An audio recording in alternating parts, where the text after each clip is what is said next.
Hello friends, welcome back to our channel DRX medi health. दोस्तों, आज की इस वीडियो में हम बात करेंगे डेंगू फीवर की समस्या के बारे में। दोस्तों, ये जो डेंगू फीवर की जो समस्या होती है, इसमें क्या करना चाहिए, क्या नहीं करना चाहिए, कौन सी मेडिसिन देनी चाहिए, कौन सी मेडिसिन नहीं देनी चाहिए, तथा इसमें इसके कारण क्या होते हैं, ये इसमें क्या सिम्टम्स देखने को मिलते हैं जिससे पेशेंट समझ पाए कि डेंगू फीवर है, और इसमें प्रिकॉशन क्या होते हैं, तथा लास्ट में हम बात करेंगे इसके उपचार के बारे में कि इसमें कौन सी मेडिसिन्स यूज़ की जाती हैं। तो फ्रेंड्स, वीडियो बहुत ही इन्फॉर्मेटिव होने वाला है, तो वीडियो को आप ज़रूर लास्ट तक पूरा देखें। तो चलिए दोस्तों, वीडियो को स्टार्ट करते हैं। दोस्तों, ये जो डेंगू फीवर की समस्या है वो एक वायरल डिजीज़ है, ये आप देख सकते हैं।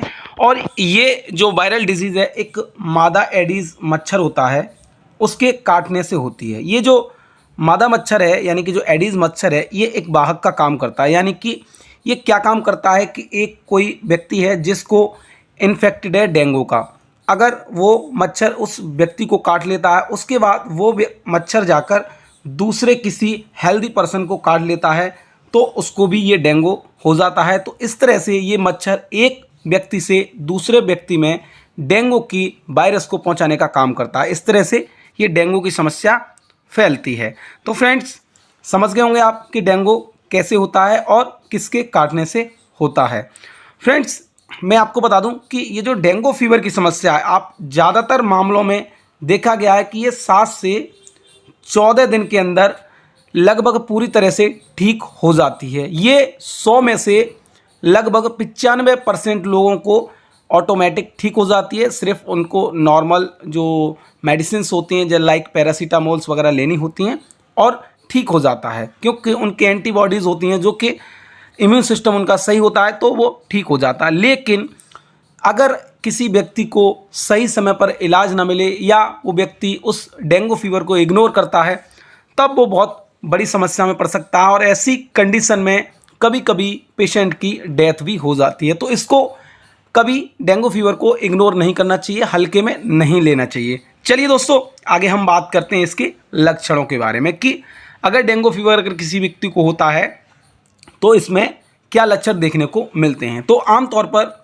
2 से 4 दिन में ये लक्षण देखने को मिल जाते हैं। व्यक्ति के सिर में सबसे पहले बहुत ज़्यादा दर्द होता है, उसकी आँखों के पीछे जो हिस्सा होता है उसमें बहुत ज़्यादा दर्द होता है, तथा उसको बार बार बहुत तेज़ बुखार आता है, 40 डिग्री तक रहता है, 140 डिग्री सेल्सियस तक रहता है, तो ये समस्या रहती है। उसके अलावा उसके मांसपेशियों में बहुत ज़्यादा दर्द बना रहता है, उसके जोड़ों में बहुत ज़्यादा दर्द रहता है, तथा हड्डियों में उसके बहुत ज़्यादा दर्द रहता है, जो जॉइंट होते हैं उनमें दर्द रहता है। उसके अलावा दोस्तों, उसको उल्टी और मतली तथा चक्कर आने जैसी भी समस्या देखने को मिलती हैं। देन इसके अलावा उसके जो स्किन है उस पर चकत्ते से होने लगते हैं, यानी रेडनेस से होने लगते हैं। ये थोड़ा सा सीवियर सिम्टम्स होता है। उसके अलावा जो गंभीर सिम्टम्स हैं उसके बारे में अगर हम बात करें तो ये दोस्तों आप देख सकते हैं, जब ये डेंगू का फीवर है बहुत ज़्यादा सीवियर हो जाता है, तब आपके पेट में दर्द हो सकता है, लगातार आपको उल्टी होंगी, उल्टी बंद नहीं होंगी, तथा उसके अलावा आपके जो गम्स हैं, यानी कि जो मसूड़े हैं या आपका नाक है, उससे खून भी आ सकता है, तथा आपकी जो मूत्र का रास्ता है, आपका मल है या आपकी उल्टी है, उसमें से भी ब्लड आ सकता है। उसके अलावा जैसा कि हमने आपको बताया कि जो स्किन है उसके नीचे बहुत ज़्यादा रेसेस से हो जाते हैं, जैसे लगता है कि खरोंच जैसी हो गई हो, खून सा उभर आता है। तो ये बहुत सीवियर कंडीशन होती है डेंगू की। उसके अलावा व्यक्ति को सांस लेने में कठिनाई होने लगती है, मुश्किल या तेज़ी से वो सांस ले पाता है, तथा बहुत ज़्यादा वीकनेस रहती है, उसके शरीर में बहुत ज़्यादा कमजोरी सी फील होने लगती है। तो दोस्तों, ये कुछ इसके सीवियर सिम्टम्स हैं। तो ऐसी कंडीशन में दोस्तों क्या होता है कि जो सीवियर सिम्टम्स हैं, तुरंत पेशेंट को हॉस्पिटल में एडमिट करना चाहिए। और ये सिम्टम्स हैं तो आप घर पर ही मेडिसिन दे सकते हैं और उसका ट्रीटमेंट कर सकते हैं। कहने का मतलब, जो डेंगू में मैं आपको आगे बताऊंगा कौन सी मेडिसिन लेनी चाहिए। और दोस्तों, अगर ये सब सिम्टम्स आपको देखने को मिलते हैं जो कि मैंने आपको बताई है, गंभीर सिम्टम्स देखने को मिलते हैं, तो आपको व्यक्ति को तुरंत हॉस्पिटल में एडमिट कराना चाहिए, क्योंकि इसके घातक परिणाम देखने को मिल सकते हैं, व्यक्ति की डेथ भी हो सकती है। तो अगर ये सिम्टम्स हैं तो ज़रूर हॉस्पिटल एडमिट करें, आप घर पर ही उसका इलाज ना करें। चलिए फ्रेंड्स, आगे हम बात करते हैं डेंगू की प्रिकॉशंस के बारे में कि इसमें क्या आपको सावधानियां बरतनी चाहिए। अगर किसी व्यक्ति को डेंगू फीवर हो गया है, उसको क्या सावधानियां बरतनी चाहिए, और जिसको डेंगू फीवर हो गया है उसके फैमिली मेम्बर में कोई और अदर पर्सन जो उसके साथ रह रहे हैं तो उनको क्या प्रिकॉशन अपनाना चाहिए ताकि उनको भी ये डेंगू की समस्या ना हो। तो दोस्तों, मच्छरदानी का आप हमेशा प्रयोग करें। जहाँ भी आप अगर किसी ऐसे इलाके में रहते हैं जहाँ मच्छरों का बहुत ज़्यादा प्रकोप है तो आप वहाँ पर हमेशा अपने मच्छरदानी का यूज़ करें सोते समय। दैन उसके अलावा दोस्तों, लंबी बाजू की शर्ट और लंबी पैंट पहने, मोजे पहने, जिससे शरीर पूरा ढका होना चाहिए, जिससे क्या आता है मच्छर जो काटेगा तो उसके चांसेस कम हो जाएंगे। दैन इसके अलावा अगर घर के अंदर आपके एसी है, एयर कंडीशनर है तो बहुत बढ़िया बात है, उसका यूज़ करें। उसके अलावा ध्यान रखें कि विंडो जो आपकी होती हैं, जो खिड़कियां हैं, उनके जो डोर हैं वो स्क्रीन सुरक्षित होने चाहिए तथा जो छोटे छोटे छिद्र होते हैं उन पर बाहर से नेट लगा देनी चाहिए, जिससे क्या है मच्छर बाहर से अंदर ना आ पाए। उसके अलावा जहाँ भी आप सो रहे हैं उसके वातानुकूलित नहीं है तो मच्छरदानी का उपयोग तो आप करना ही करना है। तो चलिए दोस्तों, अब हम बात करते हैं कि डेंगू अगर किसी व्यक्ति को हो गया है तो उसको कौन कौन से टेस्ट कराए जाते हैं। तो फ्रेंड्स, सबसे पहले इसमें जो व्यक्ति है जिसको डेंगू हो गया है तो उसको जब लक्षण आना, सिम्टम्स आना शुरू होते हैं तो उसके 2 से लेके 4 दिन के अंदर सबसे पहले जो टेस्ट किया जाता है वो होता है दोस्तों NS1 एंटीजन किट।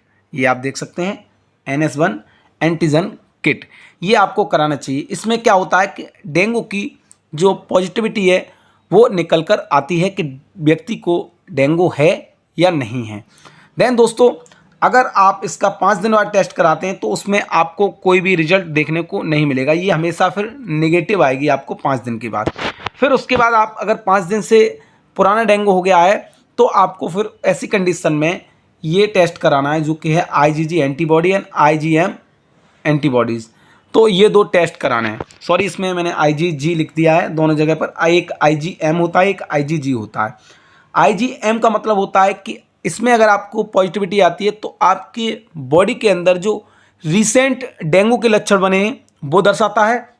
देन दोस्तों, जो IgG है ये आपका पहले कभी डेंगू हुआ है उसको दर्शाता है अगर ये पॉजिटिव आता है, क्योंकि ये जो एंटीबॉडीज़ हैं जो शरीर में बन जाती हैं तो उनको दर्शाने का काम करता है। तो ये टेस्ट होता है। उसके अलावा दोस्तों, एक CBC टेस्ट भी हम कराते हैं जो कि हम बोलते हैं कंप्लीट ब्लड काउंट टेस्ट, जिसमें आपकी हीमोग्लोबिन आ जाती है, TLC आ जाती है, WBC आ जाती है।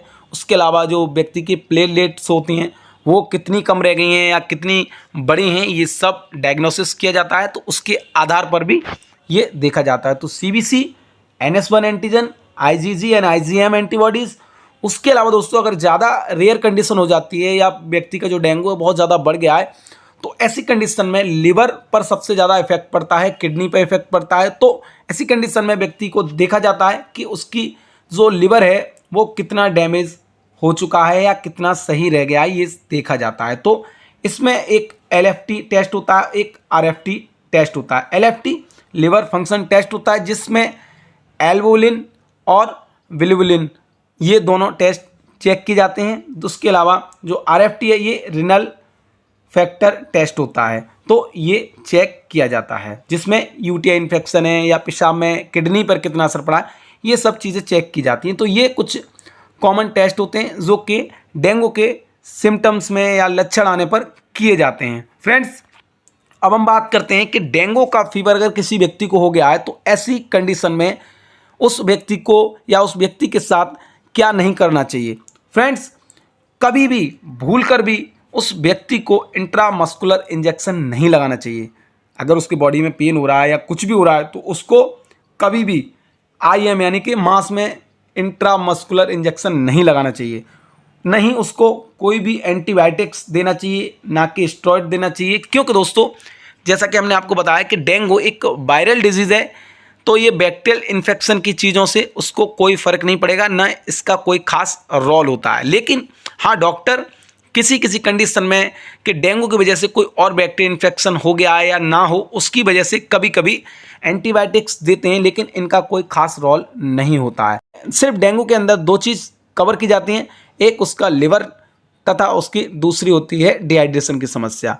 पानी की कमी नहीं शरीर में होनी चाहिए, उसके अलावा उसका लिवर पर डैमेज नहीं होना चाहिए। तो ये चीज़ें होती हैं। तो आप एंटीबायोटिक्स और स्टेरॉइड का इसमें कोई रोल नहीं है, नहीं इसको देना चाहिए, ना आपको IM इंजेक्शन लगाना चाहिए। उसके अलावा बॉडी में व्यक्ति के अगर बहुत ज़्यादा दर्द हो रहा है, फीवर आ रहा है, तो ऐसी कंडीशन में उसको पेन किलर टैबलेट भी नहीं देनी चाहिए। लाइक आइबुप्रोफेन हो गया, डाइक्लोफेनेक हो गया, एसिक्लोफेनेक हो गया या एस्पिरिन।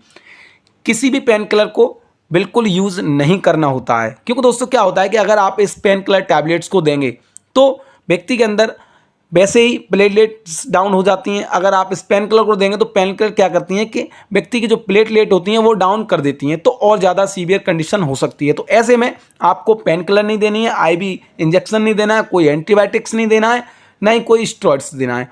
क्या देना है, चलिए उसके बारे में हम बात करते हैं। दोस्तों ये कुछ ट्रीटमेंट्स होता है जो कि डेंगू फीवर में दिया जाता है। तो ऐसे में जो पैरासीटामोल दिख रही है आपको 650, जो कि डोलो के नाम से आपको मिल जाएगी, कालपोल के नाम से आपको मिल जाएगी, तो ये आपको देनी है।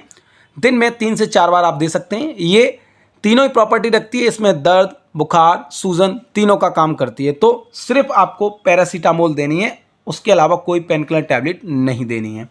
देन इसके अलावा दोस्तों सिस्टेमेटिक ट्रीटमेंट होता है, जैसे कि अगर व्यक्ति को उल्टियाँ आ रही हैं, नोजिया वॉमिटिंग हो रही है, तो उसमें आप ऑनडेम या एमिसेट जो टैबलेट आती है जिसमें ऑन्डासेट्रन होता है वो आप दे सकते हैं।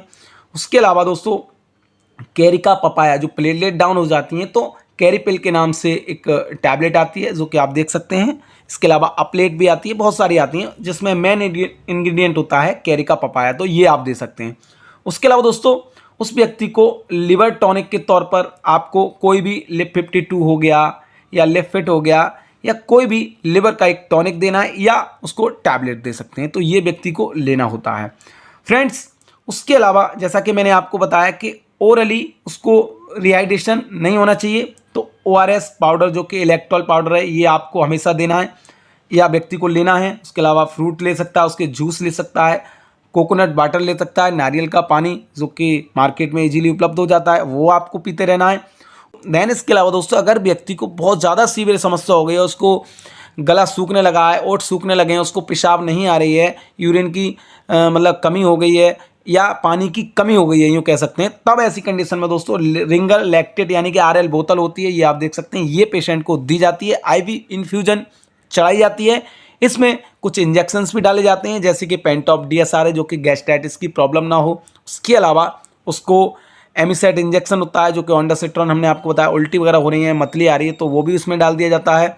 और उसके अलावा और भी कुछ इंजेक्शंस होते हैं जो कि RL बोतल में डाल दिए जाते हैं, वो डॉक्टर की डायग्नोसिस के ऊपर होते हैं, पेशेंट की कंडीशन के ऊपर होते हैं। तो ये कुछ इसका सिंपल सा ट्रीटमेंट होता है। लेकिन दोस्तों अगर इसको इग्नोर किया जाए, इसको ध्यानपूर्वक नहीं लिया जाए तो पेशेंट की डेथ भी हो सकती है। तो आप हमेशा ध्यान रखें, डेंगू के फीवर में ये सब चीज़ें बहुत मायने रखती हैं। टेस्ट हो गए, प्रिकॉशन हो गए, सीवियर सिम्टम्स हो गए, नॉर्मल सिम्टम्स हो गए, डेंगू कैसे होता है।